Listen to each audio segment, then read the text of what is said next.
Добрий раніці. Світлана, як, звичайно, починається ваша раніця? У нас ранішня програма. Ось як починається раніця Світлани Ціхановської? Звичайно, ведаю, што встаеце, напэўна, досыць рана. Ну, мне павінна быць моя законная гадзіна, калі я ведаю памінутна, пахвілінна, як распісана моя раніца, каб прыбрацца, каб адзецца. Ось, ну, ўжо залежыць, ці трэба бегчы, ці можна паснедаць дома, ці гэта паездца, але ж ось гадзіна мне патрэбная, каб выглядаць дастойна. Гэта ваша гадзіна? Моя гадзіна, і все пра гэта ведаюць. А ўсё остальное распісана ўжо па мінутах для іншых людзей. Вот так. Вот так пачынаецца раніца. У нас, канешне ж, гэтыя эфіры сённяшні і учорашні прысвечаныя пяцігоддзю пратэстаў у Беларусі. На вашу асабістую думку, як змянілася Беларусі і якая рыса ў вас раскрылася дзякуючы гэтай барацьбе? Што стала мацней у Святлане Ціхановскай за гэтыя 5 гадоў? Я думаю, што упартасць, што дычыцца асабіста мяне, але я думаю, што гледзячы на маё жыццё, можа, мне упартасці і хапала вось гэтай працаздольнасці, можа, што калі у цябе ёсць мэта і ты павінна выконваць нейкую працу, то ты яе выконваеш. Не гледзячы на свае жаданні, на дзяцей, да? Вось ідзеш упарта да мэты. А беларусы, канешне, змяніліся вельмі моцна. Мы пабачылі у сябе такія рысы, можа, пра якія не дбалі да 20-го года. І вось я думаю, што беларусы ўвогуле эмацыйна павінны вельмі моцна прывязвацца да 20-го года. Мы павінны разумець, што ўжо 25-й, канешне, ўжо іншыя інструменты, ўжо сітуацыя змянілася, геапалітычны кантэкст. Але ж вось калі цяжка, здаецца, трэба ўжо здацца, ўжо немагчыма. Успамінайце 20-й год эмацыйна, што вы тады адчувалі, калі побач былі людзі, калі вы былі зачыненым сэрцам і такія моцныя рухаліся наперад, і гэта вам прыдасць сіл. Пры гэтым нам у каментары пішуць, і ўвогуле вот учора там у каментары пад трансляцыя канферэнцыі я бачыў тое, што людзі пісалі. Як бы ёсць такое адчуванне ў людзей, асабліва, которые вось у Беларусі, што ўсё, што адбываецца за мяжой, як быццам бы гэта не пра іх. Якімі словамі вы хацелі перадаць ім, што кожны крок, які робяць нашы дэмакратычныя сілы, і вы асабіста, гэта для іх, пра беларусаў, которые ў Беларусі, для беларусаў, которые па ўсім свеце ў Беларусі асабліва. Кожны крок, які мы робім у выгнанні, бо немагчыма амаль нічога зарабіць унутры краіны, гэта пра Беларусь і пра беларусаў, канешне. Бо мы хочам, каб беларусы унутры краіны жылі без страху, жылі з тым разуменнем, што краіна дбае пра іх, а не толькі пра свае ўлады, зараз нелегітымныя. І зразумела, што людзям хочацца жыць зараз і цяпер, што Ціхановская, як заўжды, зможа зрабіць для нас. Там нейкія дыры залатаць у дарогах ці кватэры выдаць. Але мы павінны думаць больш шырока. Мы павінны думаць пра незалежнасць, пра сістэмы, якія павінны працаваць дзеля людзей, дзе людзі дыхаюць вольна. Вось так трэба дбаць. І я разумею, што кожная сям'я больш дбае пра сябе, пра сваіх дзетак, пра свой лёс, але глядзець на краіну больш шырока. Гэта, я думаю, тое, чаму беларусы навучыліся пасля 20-го года. У вас ёсць нейкая мара, вось, калі вы першы дзень прачнецеся ў вольнай Беларусі, дзе бы вы хацелі прачнуцца, з кім, у якім месцы і што першае зрабіць? Канечне, я хацела бачыць побач з сабой всю сваю сям'ю, з якім я ўжо не бачылася шмат гадоў, і паездзіць па месцам, якія дорагі майму сэрцу. Гэта і мае родныя Мікашэвічы, гэта і Сенкевічы, дзе вёска маіх дзядоў, і Гомель, канешне, наш Летнік. То бок, я думаю, што ў вольнай Беларусі ўжо будзе так шмат сяброў, што жыцця не хопіць, каб усіх наведаць.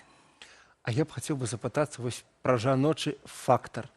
Жанчыны ўвогуле, все беларускія, падчас падзей 20-го, 21-го года, увогуле за гэтыя 5 гадоў настолькі сябе моцна праявілі, што я асабіста не ўяўляю беларускай палітыкі, любой сферы беларускага жыцця без удзелу жанчын.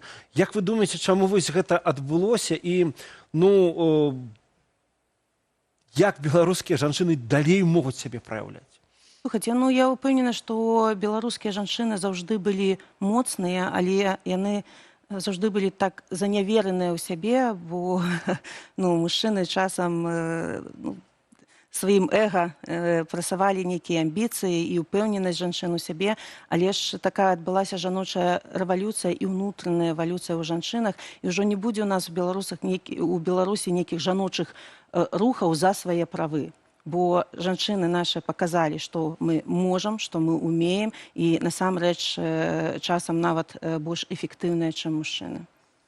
Святлана, у вас ёсць нейкія асабістыя чырвоныя лініі, які вы ніколі не перакрочыце, і ў тым ліку ў палітыцы? Вось што заўсёды не, на што вы ніколі не дадзіце сваю згоду?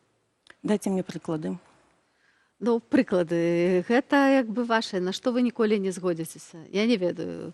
Аддаць Беларусь Расіі, ці калі будзе нейкая дылема, вось як бы вы паступілі? Ситуация складанага выбору, дзе пролягае ваш, не знаю, маральны арыентыр, палітычны? Слухайте, ну гэта, конечно, вельмі шырокае пытанне. Мы не можам так там нейкія чырвоныя лініі асабістыя правесці.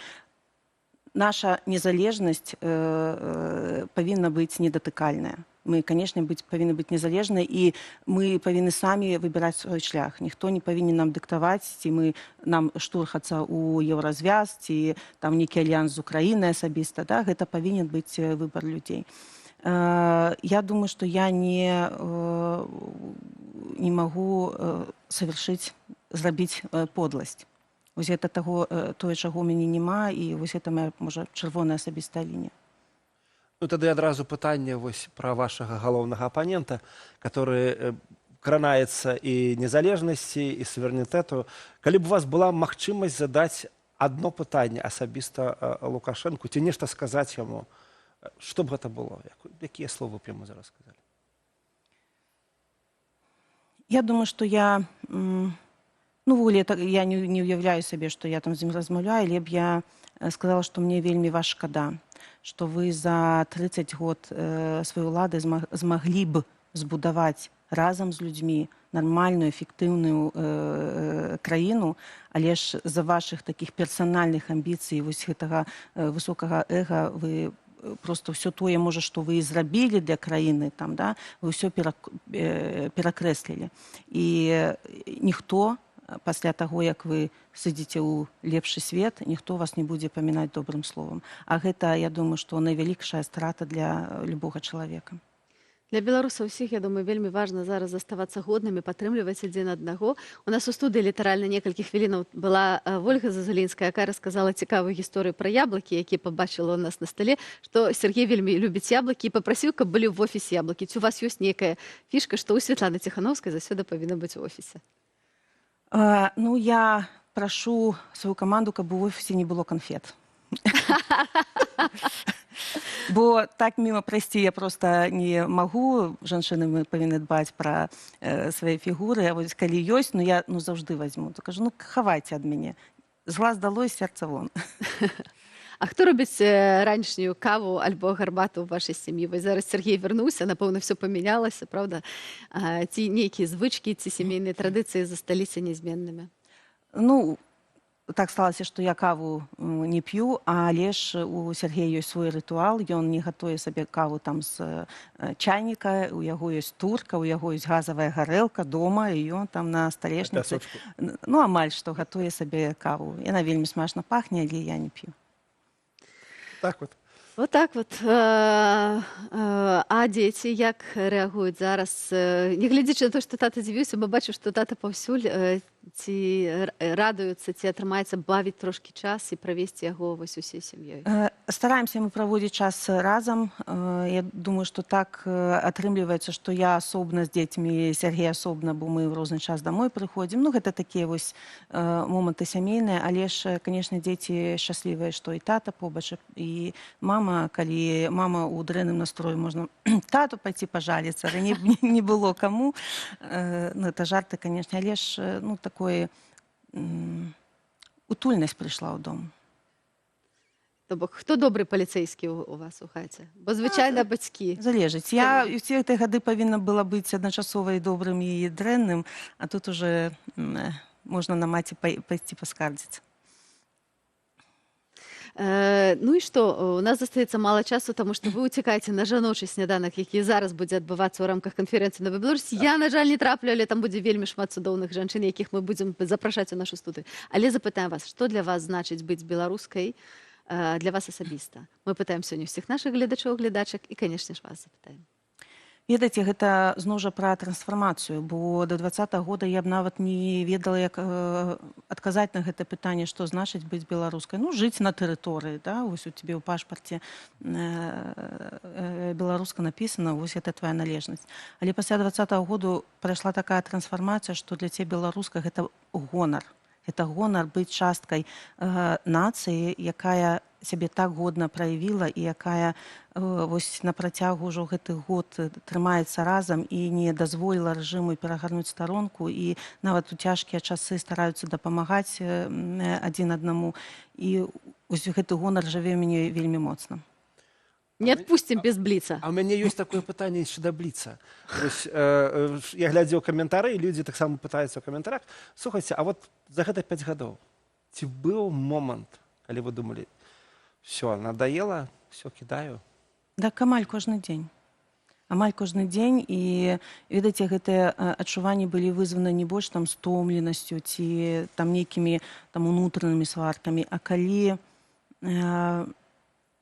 здараюцца цяжкія моманты з людзьмі, калі нехта памірае, ці мы даведваемся, што хтосьці ў цяжкім стане ў турме, ці там нейкая балючая гісторыя ў сем'ях, напрыклад, палітзняволеных. Вось гэта выбівае з калеі. І, канешне, гэта такі моцны інструмент рэжыму, каб ціснуць на беларусаў праз гэтыя эмоцыі. Тады здаецца, што ты проста гэтую болю не можаш вытрываць, і таму табе хочацца схавацца ад гэтага болю і больш у гэта не лезці, але ж ты разумееш, што гэта эмоцыя, ты бярэш сябе ў рукі і працягваеш з адказнасцю працаваць. Мы не будзем скончваць на негатыўныя эмоцыі, хочам скончыць на пазітыве. Правда, Анатолий? У нас ёсць пытанне падрыхтаванае.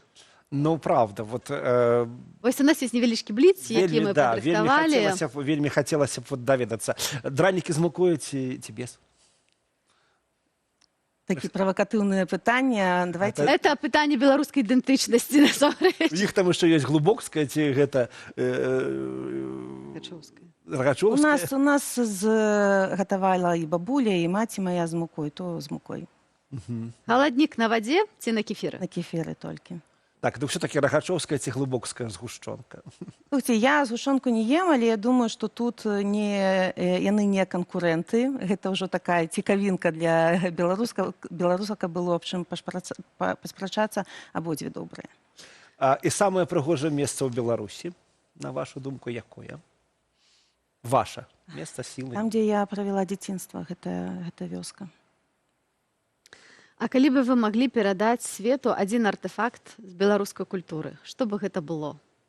Я памятаю, як вы падарылі карціну аўтарства Алеся Пушкіна у музей сучаснага мастацтва ў Антверпене. Гэта быў вельмі моцны сімвал, моцны пасыл. А што для вас асабіста? Вось самы моцны сімвал беларускай культуры, якая кажа пра нас усяму свету.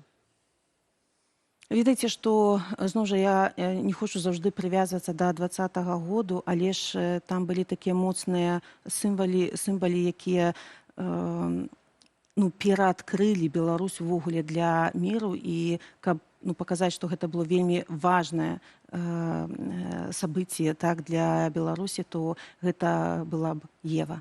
Ева. Учора у нас акурат было пра Еву ў нашай праграме. Не магу не запытаць. У Варшаве учора было две вялікія беларускія падзеі. Канферэнцыя «Новай Беларусі» і канцэрт Макса Каржа. Напэўна, вы таксама чулі, все чулі. Ці вы асабіста слухаеце Макса Каржа, лічыце яго беларускім спеваком? Менавіта ён беларускі, але ж я не слухаю такую музыку. І мне было вельмі, я ўжо пачула, што там забіралі на ўваходзе сцягі. Такое сабе. Такое сабе ўражанне, але вельмі бы хацелася, каб вось тая вся моладзь, 60 тысячаў, якія сабраліся і прыехалі ў тым ліку з Беларусі, завітвалі і на іншыя мерапрыемствы і разумелі. Я хочу сказаць, учора на марше свабоды было досыць багата беларусаў. І сцяг велізарны неслі, і эмоцыі былі сапраўдныя, жывыя. І самае галоўнае, што ніхто нам не мяшаў гэтая нашу салідарнасць, нашу еднасць, нашу свабоду выказваць. Так, і тут трэба Польшчы падзякаваць, што яны дбалі пра нашу бяспеку, Так. бо было шмат паведамленняў, што будуць нейкія правакацыі, і, канешне, тое, як нас тут прымаюць і стараюцца абяспечыць гэтую бяспеку, ну, гэта вельмі ценна.